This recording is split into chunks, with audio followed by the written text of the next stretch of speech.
오늘은 이 다음 세대 신앙 교육함에 있어서 조금 실제적인 이 대화, 이 소통에 대해서 함께 나누려고 합니다.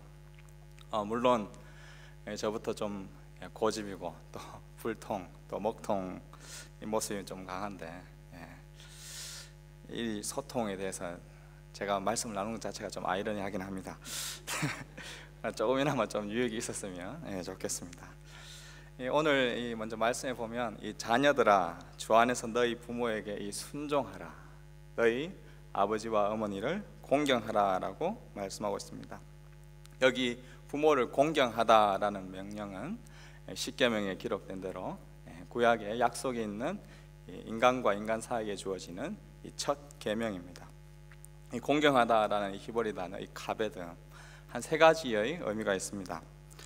주로 이 저울에 이 물건을 달 때, 과거에 저울에 물건을 달 때 이 카베드하다라고 표현했고요. 두 번째로 어떤 사람에게 이 영광을 올려드립니다, 카봇합니다 할 때 이 카베드를 사용했고, 세 번째로는 이 비중이 있다, 또 무겁다라고 중요하다라고 사용할 때 이 카베드라는 단어를 사용했습니다. 여기에 나오는 이 공경하다라는 것은 세 번째 의미로서 이 무겁다, 비중이 있다, 중요하다라는 말인데, 내 부모를 공경하라, 내 부모를 무겁게 여기라, 내 부모를 귀중하게 여기라, 내 부모를 소중하게 여기라 라는 그런 말씀입니다. 이 공경하다라는 이 단어의 반대말은 히브리어로 이 칼라이입니다. 칼라이. 이거는 이 가볍다라고 해석하기보다 보통 성경에 보면 이 저주 또는 이 멸시, 경멸 이런 뜻으로 해석이 됩니다. 다시 말하자면 이 부모를 무겁게 여기지 않는 것은 가볍게 여긴다라기보다 부모를 저주하고 경멸하고 멸시하는 행동으로 볼 수가 있습니다. 창세기 19장에 보면 롯이 아브라함의 말을 듣고 소돔과 고모라가 멸망한다는 그 이야기를 듣고 롯이 자기의 딸들과 사위들에게 이야기를 합니다. 그때 이 사위들과 딸들이 아빠를 가볍게 멸시하고 경멸하는 그러한 모습들을 볼 수가 있습니다. 그 결과 그들은 이 멸망하고 다 전멸하였죠.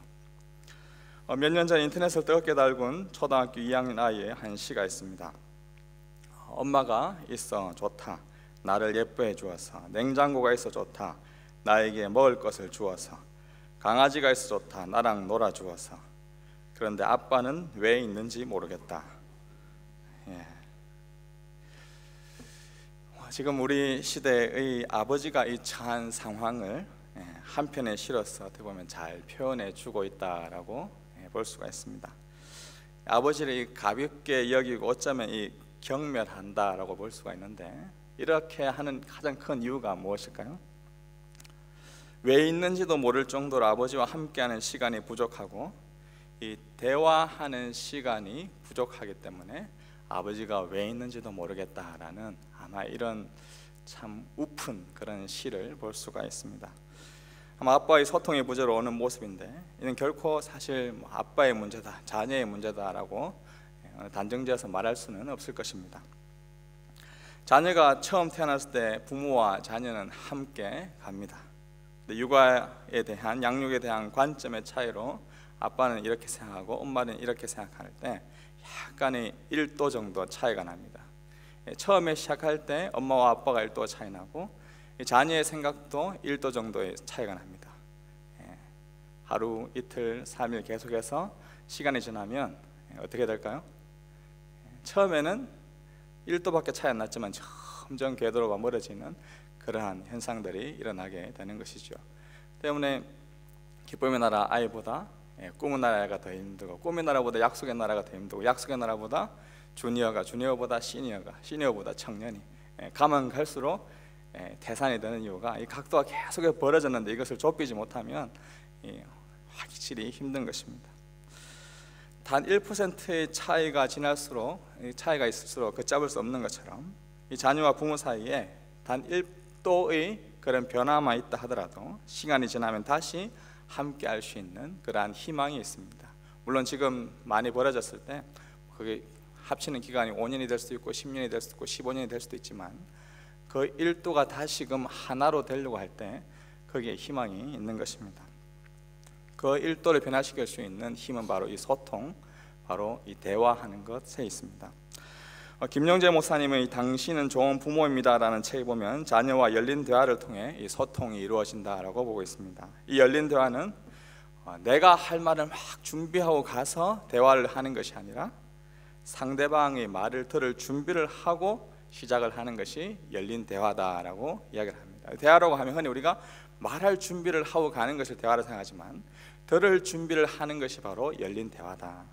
그래서 이 귀로 말을 하고 입으로 듣는다라는 그런 말이 있습니다. 우리는 귀로 말을 하고 입으로 듣는 그것이 바로 열린 대화의 준비 자세인 거죠. 어떤 결론을 내리고 대화를 하기보다 상대방의 생각과 마음속에서 만들어지고 있는 이야기를 경청하는 것, 그것이 바로 열린 대화라고 볼 수가 있습니다. 이 소통된다라는 것이죠. 이 열린 대화, 소통된다는 거 어떻게 해야 될까요? 첫 번째로 이 열린 대화의 시작은 바로 이 경청이 있어야 됩니다. 좋은나무 성풍학교 이영숙 교수님은 이 경청이라는 것을 이렇게 정의 내리고 있습니다. 한번 다 같이 한번 읽어볼까요? 경청, 시작. 경청이란 상대방의 말과 행동을 잘 집중하여 들어 상대방이 얼마나 소중한지 인정해 주는 것.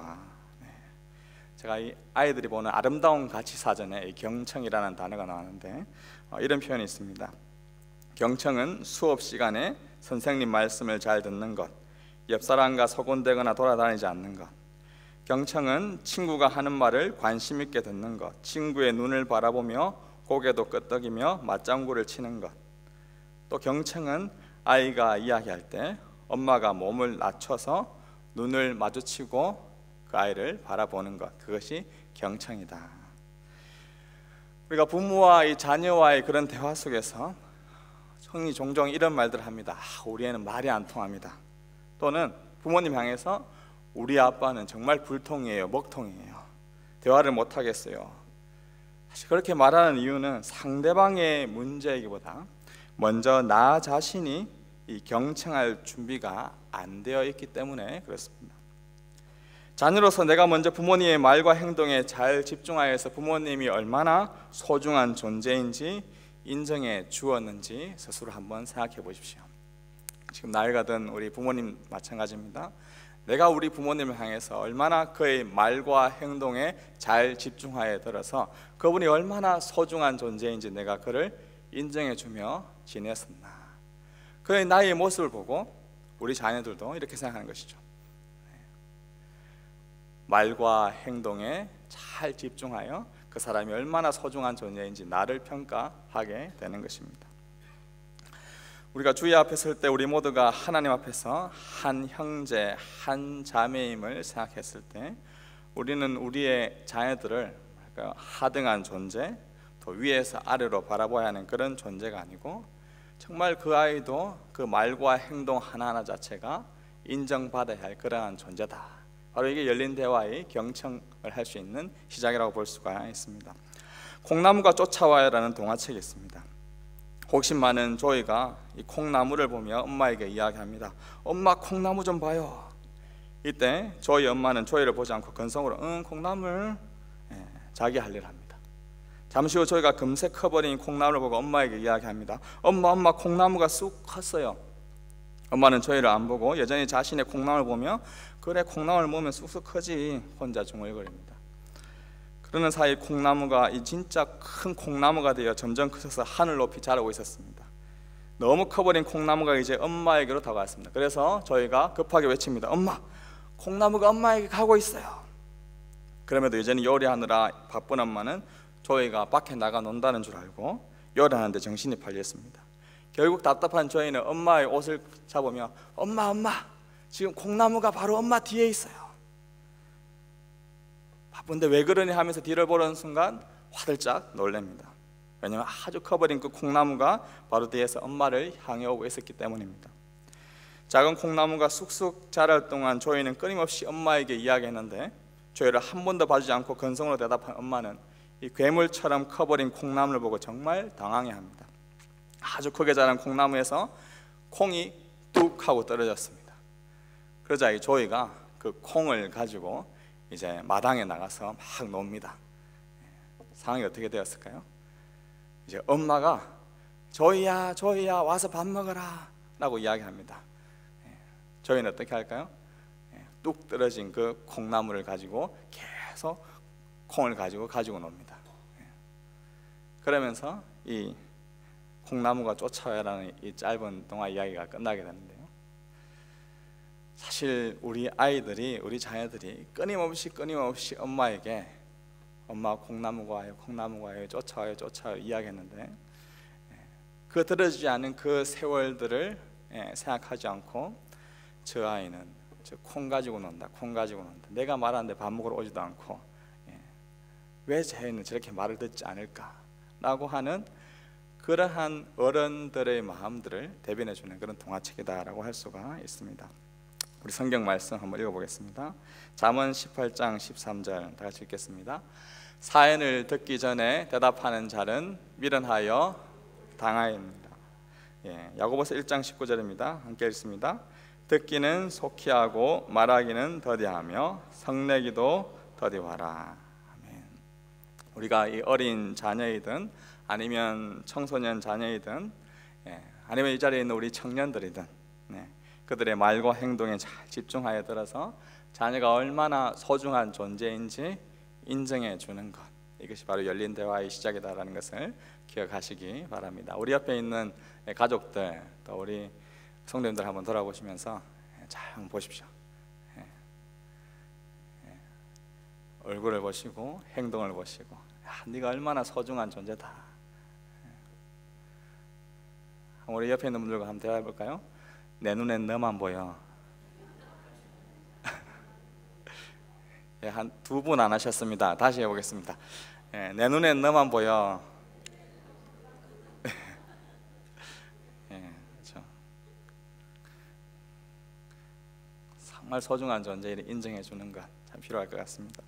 두 번째로 부모의 말을 통해 자녀는 자신의 얼굴을 볼 수가 있습니다. 우리가 둘째로 기억해야 될 것은 부모의 말을 통해 자녀는 자신의 얼굴을 볼 수 있다는 것입니다.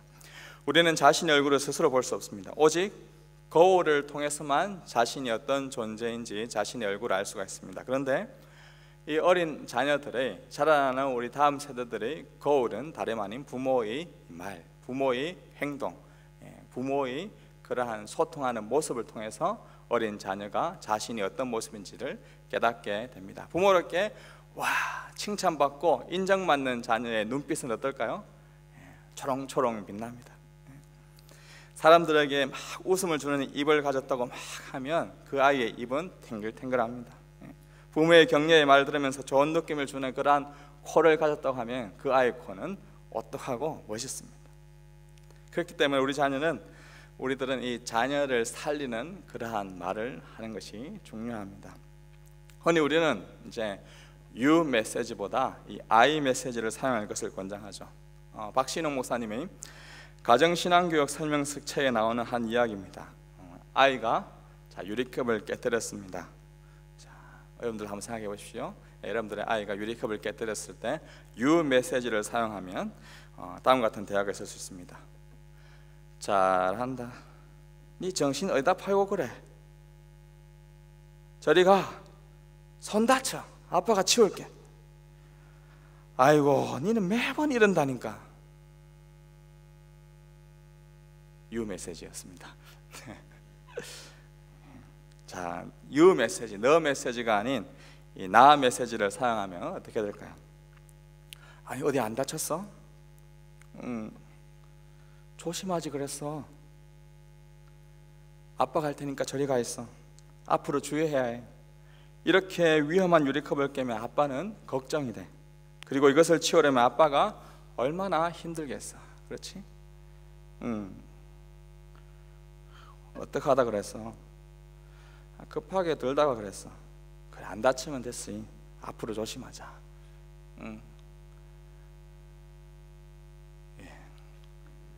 제가 좀 그럴싸했나요? 아니면 어색했나요? 네, 저는 어색했습니다. 네. I 메시지를 사용하면 이 자녀와의 관계가 상황이 훨씬 더 개선된다라는 것을 알 수가 있습니다. 너 메시지가 아닌 나 메시지로 한번 대화를 나누는, 우리 옆에 있는 분들과 한번 인사 나눴으면 좋겠습니다. 너 왜 그랬어? 네 얼굴이 왜 이 모양이야?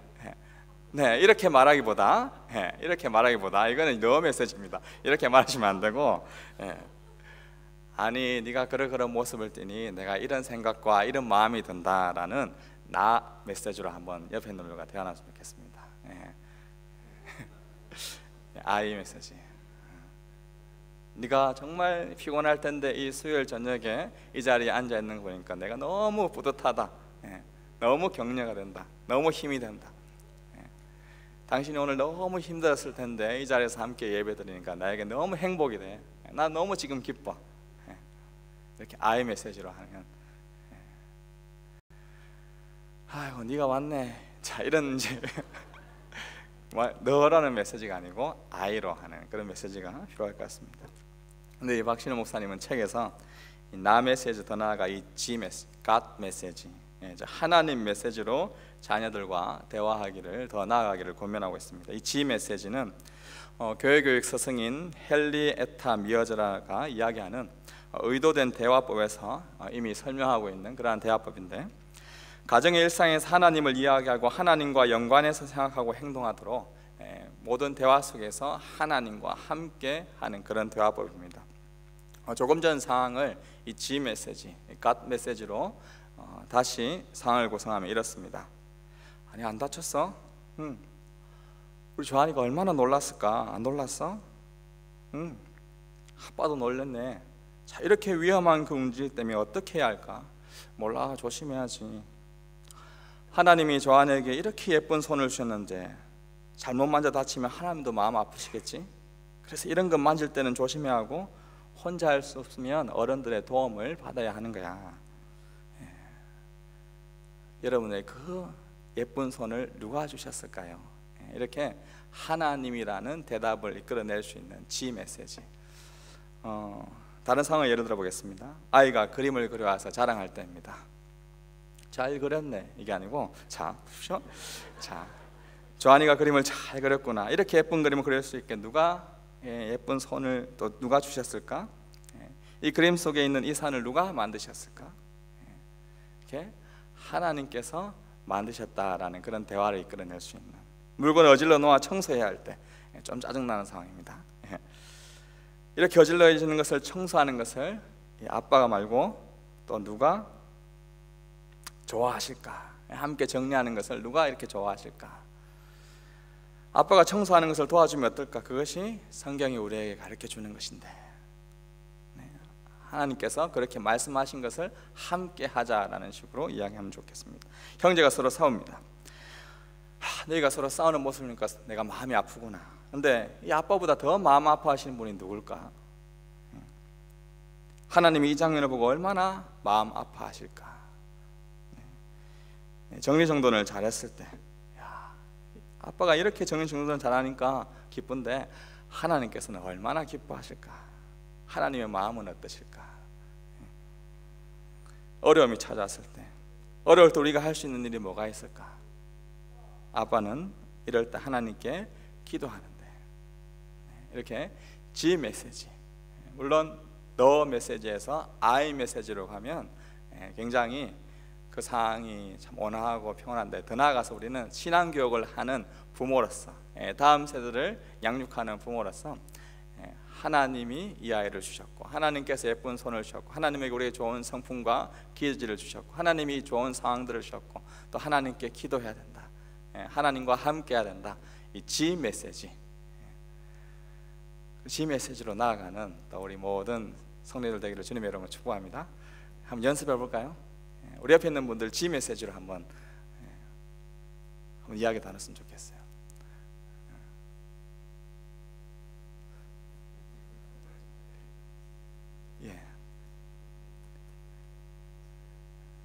잘 안 되죠. 연습해야 됩니다.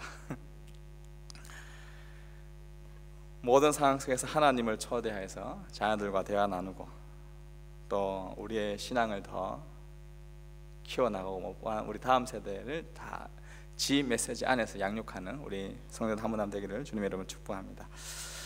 세 번째로, 이 자녀들과 공감할 때 열린 대화를 할 수 있습니다. 어른들은 몰라요. 제가 어렸을 때 드라마도 봤던 기억이 있는데 이 가사 내용이 이렇습니다. 우리가 무엇을 좋아하는지 어른들은 몰라요. 우리가 무엇을 갖고 싶어 하는지 어른들은 몰라요. 장난감만 사주면 그만인가요? 예쁜 옷만 입혀주면 그만인가요? 어른들은 몰라요. 아무것도 몰라요. 마음이 아파서 그러는 건데 언제나 혼자이고 외로운 우리들을 따뜻하게 감싸주세요. 어른들은 몰라요. 아무것도 몰라요. 마음이 아파서 그러는 건데. 들어보셨죠? 언제나 혼자이고 외로운 우리들을 따뜻하게 감싸주세요. 참 노래가 경쾌하게 흘러가는데 가사 내용 자체는 굉장히 슬픈 내용이에요. 이 마음이 다치면 누구나 다 신경질적이고 외롭습니다. 특히나 이 마음의 성장통을 겪고 있는 자녀의 마음에 상처가 나고 다치면 성장에 이 치명타를 주기가 쉽습니다. 장난감을 사준다고 아이들의 마음이 채워지지 않습니다. 예쁜 옷을 입혀준다고 딸의 마음이 채워지지 않습니다. 어떤 좋은 환경을 준다고 해서 그 자녀들의 마음이 채워지지 않는다는 것이죠. 아파하는 마음을 공감하지 않고 임기응변식으로 취하는 모든 행동 뒤에는 아무러지지 않은 그러한 상처가 자녀들에게 있습니다. 이 공감은 상대방의 자리에서 상대방의 마음과 생각을 느끼는 그러한 능력을 가리켜서 이 공감이다라고 합니다.